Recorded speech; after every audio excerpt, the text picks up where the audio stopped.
کسی سے اتنی ہی محبت کرے جتنے وہ آپ سے کرتا ہے، کیونکہ بے حساب محبت ہی ذہن بربادی کا باعث بنتی ہے۔ عورت کسی خاص عمر میں نہیں بلکہ ایک خاص مرد کے ساتھ کھیلتی ہے۔ نقصان میں جہاں سے بھی واپس مڑ جائے اسے نفع کہتے ہیں۔ محبت میں برابری کہاں ہوتی ہے؟ محبوب کا پلڑا ہمیشہ بھاری ہوتا ہے۔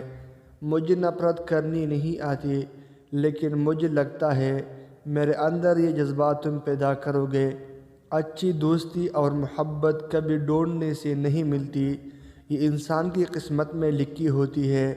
بغیر نکاح کہ اگر تم عورت سے ملاقات کا کہو اور وہ انکار کر دے تو سمجھ جانا کہ اس کا پیار 100% سچا ہے۔ ہاں، وہ اپنی عزت کی حفاظت کرتی ہے اور نکاح کو ہی محبت سمجھتی ہے۔ محبت انسان کو ہو جاتی ہے، لیکن محبت کی منزل سڑک، پارک اور ہوٹل نہیں بلکہ نکاح، عزت اور گھر کی چاردیواری ہے۔ مزید اچھی ویڈیو دیکھنے کے لیے چینل سبسکرائب کریں۔ جزاک اللہ خیر۔